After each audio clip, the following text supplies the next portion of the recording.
Friends, તમારું સ્વાગત છે મારા કિચનમાં. આજે આપણે બનાવીશું શિયાળાની ઠંડીમાં ખાવાની મજા પડે એવું ગરમા ગરમ ઉત્તર ગુજરાતનું પ્રખ્યાત એટલે કે ફેમસ એવું આપણે લીલી હળદરનું શાક. બહુ ટેસ્ટી એવું. તમે બાજરીનો રોટલો, ભાખરી કે રોટલી સાથે સર્વ કરી શકો છો. જો તમને મારી રેસિપીઓ ગમતી હોય અને હજુ સુધી ચેનલને સબસ્ક્રાઈબ ન કર્યું હોય તો સબસ્ક્રાઈબ કરજો અને બાજુમાં આપેલી ઘંટી દબાવજો એટલે નવી નવી રેસિપીના નોટિફિકેશન આવે. તો ચાલો બનાવીએ. તો અહીંયા મેં 200 ગ્રામ જેટલું લીલું લસણ, 3 ડુંગળી એટલે કે 500 ગ્રામથી થોડી ઓછી છે, 500 ગ્રામ હળદર અને 500 ગ્રામ ટમેટાં, 6 જેટલા લીલા મરચાં, 1 લસણનો ગાંઠિયો અને આદુનો એક મોટો ટુકડો. તો હવે સૌથી પહેલાં હળદર આપણે એકદમ સારી રીતે ધોવાની છે. તો હળદરમાં માટીનું પ્રમાણ ખૂબ જ હોય એટલે તમારે આ રીતે પહેલાં એને સાદા પાણીથી 2-3 પાણી ધોઈ લેવાની અને પછી આ રીતે છૂટી કરી લેવાની. સારી રીતે ધોવાઈ જાય એટલે આ રીતે તમારે પ્લેટમાં લઈ લેવાની અને પછી એની છાલ આ રીતે ઉતારી લેવાની. હવે હળદર હોય એનો કલર હાથમાં બહુ જ વધારે પડતો આવી જાય અને જલ્દી જતો પણ નથી એટલે હું ગ્લવ્સ પહેરી હળદરને બધી આ રીતે છાલ ઉતારી લઈશ. તો શાર્પ છરી લેવાની અને પછી તમે આ રીતે છાલ એની ઉતારશો એટલે ઇઝીલી ઉતરી જશે. તો આ રીતે મેં 500 ગ્રામ જેટલી હળદરની આ રીતે છાલ ઉતારી રેડી કરી લીધી. હવે ફ્રેશ પાણી આપણે પાછું લઈ લઈશું અને હળદરને પાછી એકવાર ધોઈ લઈશું. તો જે થોડો પણ માટીનો ભાગ રહી ગયો હોય એ નીકળી જાય.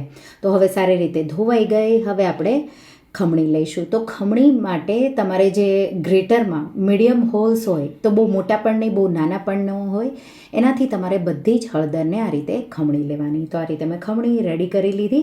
હવે એક બાઉલનું માપ લઈ લઈશું. બધી સામગ્રીઓ આપણે એ મેઝર કરીને ઉમેરવાના છીએ. તો એક વાટકી લઈ હું એમાં હળદર ભરી દઈશ. હવે આ રીતે લીલું લસણ છે એને મેં સાફ કરી લીધું છે અને ધોઈ અને આપણે એને પણ એકદમ ઝીણું ઝીણું ચોપ કરીશું. તો તમારા પાસે લીલું લસણનું પ્રમાણ વધારે હોય તો વધારે પણ લઈ શકો છો. હવે કઢાઈ લઈ લઈશું અને એમાં આપણે 1 કપ, તો આ રેસિપીમાં જેટલી તમે હળદર લ્યો એટલું જ ઘી લેવાનું છે. હું અહીંયા લગભગ મેં 250થી 300 ગ્રામ વચ્ચેનું ઘી લીધું છે. તમારે વધારે લેવું હોય તો વધારે પણ લઈ શકો છો.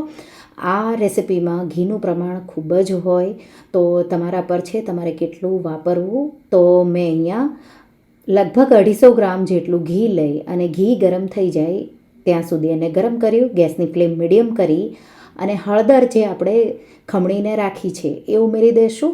અને અહીંયા જે પણ કઢાઈ લ્યો એ જાડા તળિયાવાળી હોવી જરૂરી છે, નહીંતર હળદર છે એ તરત જ તળિયે બેસી જશે. હવે આ રીતે હળદર ઉમેરી અને ચલાવતા રહી આપણે એને 4થી 5 મિનિટ માટે સાતળવાની છે. તો આ રીતે તમે શરૂઆતમાં હળદરને થોડી સાતળી લેશો એટલે એનો જે ટેસ્ટ હોય એ બદલાઈ જશે. તો કાચી હળદર આપણે જે ખાઈ ન શકતા હોય એ ટેસ્ટ બદલાઈ જશે. તો આ રીતે મેં ચલાવતા રહી અને સાતળી લીધી. હવે આપણે એમાં લીલું લસણ, તો અહીંયા મેં અડધું જ લીધું છે. તમારે એક બાઉલ પૂરો ભરી અને લીલું લસણ ઉમેરી દેવાનું અને લસણને 2 મિનિટ જેવું મીડિયમ ફ્લેમ પર સાતળી લઈશું. તો લીલું લસણનો આમાં ખૂબ જ સારો એવો ટેસ્ટ આવે. પણ જો તમને મળે નહીં તો સૂકું લસણ તમારે વધારે લેવાનું. હવે મિક્સર જારમાં, તો અહીંયા મેં 2 જ લીલા મરચાં લીધા છે, બાળકો ખાવાના છે એટલે. પણ જો તમે બરાબર તીખું ખાવાનું તમારા ઘરમાં ખવાતું હોય તો 6 લીલા મરચાં, આદુનો મોટો ટુકડો અને 10થી 12 લસણની કળીઓ લઈ એની પેસ્ટ બનાવી લઈશું. તો વચ્ચે વચ્ચે હલાવતા રહી અને આપણે હળદરને 2 મિનિટ જેવું હજી થવા દેવાનું છે. તો લીલું લસણને થતાં 2 મિનિટ જેવું લાગશે. હવે આદુ મરચાં લસણની પેસ્ટ મેં બનાવી લીધી. 2 મિનિટ પછી આ રીતે ઘી પણ સાઈડમાં અલગ થઈ જશે. તમારે આદુ મરચાં લસણની પેસ્ટ ઉમેરી મિક્સ કરી અને એને આપણે 1થી 2 મિનિટ જેવું થવા દઈશું. તો સાથે સાથે તમે ડુંગળી પણ ઉમેરી શકો છો, પણ પહેલાં થોડી વાર માટે આદુ મરચાં લસણને તમારે થવા દેવાના. 1 મિનિટ જેવું થઈ ગયું. હવે એ જ બાઉલ ભરી અને ડુંગળી છે તો મેં ડુંગળીને ચોપરમાં ઝીણી કરી લીધી છે એ ઉમેરી અને આપણે ડુંગળીને હવે 4થી 5 મિનિટ જેવું તો ઘી અલગ થઈ જાય અને ડુંગળી સારી રીતે થઈ જાય ત્યાં સુધી એને થવા દેવાનું છે. તો અહીંયા પણ ગેસની ફ્લેમ મેં મીડિયમ જ રાખેલી છે. જો તમને લાગે કે તળિયે બેસે છે તો તમારે ગેસની ફ્લેમ સ્લો કરી અને સાતળવાનું. તો ડુંગળીને લગભગ હવે સતળાતા 4-1 મિનિટ જેવું થઈ ગયું અને મને થોડું એવું લાગ્યું કે ચીપકે છે, એટલે મેં પાછું 2 ચમચી જેટલું ઘી ઉમેર્યું. ઓપ્શનલ છે, તમને જરૂર લાગે તો જ ઉમેરવાનું છે. હવે આપણે એમાં એ જ બાઉલ ભરી લીલા વટાણા. તો આ સિઝનમાં લીલા વટાણા, લીલું લસણ અને હળદર ખૂબ જ મળતા હોય છે. તો લીલા વટાણાથી બહુ સારો એવો ટેસ્ટ આવશે. કાચા જ લીલા વટાણા મેં લીધા છે અને વટાણાને થતાં લગભગ હવે 4થી 5 મિનિટ જેવું લાગશે. ઘીનું પ્રમાણ એટલે આમાં વધારે છે કે વટાણા પણ આ રીતે તેલમાં જ સતળાશે.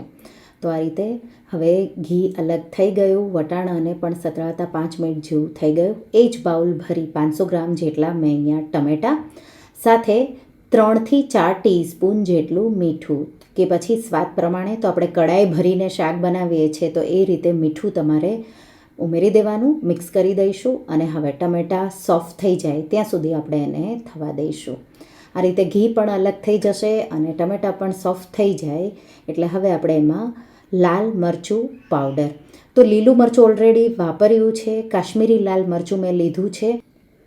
તીખાશ તમારે તમારા ટેસ્ટ પ્રમાણે બેલેન્સ કરવાનું છે. લીલું મરચું અને લાલ મરચું મેં અહીંયા કાશ્મીરી લાલ મરચું 3 ટીસ્પૂન જેટલું ઉમેરી અને 1 મિનિટ જેવું થવા દીધું. 1 મિનિટ પછી એ જ બાઉલ ભરી દહીં, બહુ ખાટું પણ નહીં મોળું પણ નહીં એવું દહીં લેવાનું, ફ્રેશ હોય તો વધારે સારું. એ ઉમેરી અને આપણે ગેસની ફ્લેમ સ્લો કરી અને 3થી 4 મિનિટ જેવું થવા દેશું. તો અહીંયા ઘી અલગ થઈ જાય પછી જ દહીં તમારે આ રીતે ઉમેરવાનું છે અને દહીં ઉમેરી પાછું તમારે ઘી ઉપર આવી જાય ત્યાં સુધી થવા દેવાનું છે. આ શાકમાં કોઈ મસાલા નથી હોતા, માત્ર લાલ મરચું પાવડર, મીઠું અને આદુ મરચાં લસણ જ રહે છે. તો આ રીતે અને હવે આપણે એને વચ્ચે વચ્ચે ચલાવતા રહી અને ઉપર બધું જ ઘી આવી જાય ત્યાં સુધી થવા દેવાનું છે. લાસ્ટમાં હવે ગોળ ઉમેરીશું. તો ઓપ્શનલ છે, તમને જો ખાટો મીઠો ટેસ્ટ જોવે તો અહીંયા ગોળ તમારે 2 ટેબલસ્પૂન જેટલો, તો મેં અહીંયા ગોળનો પાવડર વાપર્યો છે 2 ટેબલસ્પૂન જેટલો, એ ઉમેર્યો છે. તમે તમારા ટેસ્ટ પ્રમાણે તમને વધુ ભાવે તો વધારે અને ઓછો ભાવે તો ઓછો અને બિલકુલ ન ભાવે તો સ્કીપ પણ કરી શકો છો.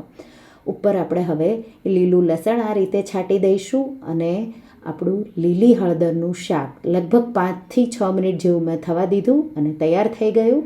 સાથે હું અહીંયા બાજરીની રોટલી બનાવી રહી છું. તો બાજરીની રોટલીનું માપ છે કે તમે 1 કપ ગરમ પાણી લ્યો તો 1/4 કપ જેટલો બાજરીનો લોટ એકદમ ઉકળતા ગરમ પાણીમાં ઉમેરી અને મીઠું નાખી થોડું ઘી ઉમેરી લોટ બાંધી દેવાનો રોટલીની જેમ વણી અને પછી તમે આ રીતે શેકી અને સર્વ કરી શકો. નહીં તો જો તમને બાજરાનો રોટલો ફાવતો હોય તો એ પણ બનાવી શકો અને જો ઘરમાં બાજરાનો રોટલો ન ખાતા હોય ભાખરી કે પછી પડવાળા પરાઠા સાથે પણ સર્વ કરી શકો.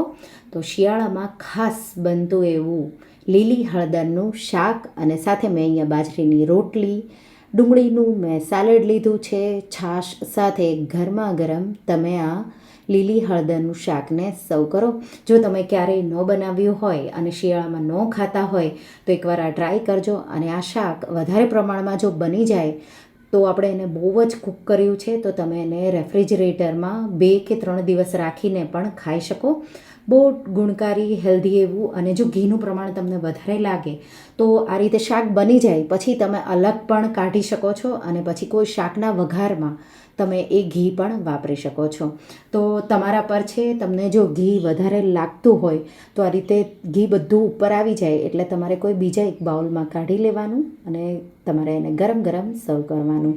તો એકવાર આ ઉત્તર ગુજરાતનું ફેમસ એવું લીલી હળદરના શાકની રેસિપી ટ્રાય કરજો અને મને કમેન્ટમાં કહેજો કે તમને આ રેસિપી કેવી લાગી. આ રેસિપી કેવી લાગી મને કમેન્ટમાં જરૂરથી જણાવજો. અને હા, જો તમને આ રેસિપી ગમી હોય તો વિડીયોને લાઇક કરજો, શેર કરજો અને મારા ચેનલને સબસ્ક્રાઈબ કરજો. અને આવી જ નવી રેસિપીઓ માટે તમે બેલ આઇકોન બટનને પ્રેસ કરજો. Thank you for watching.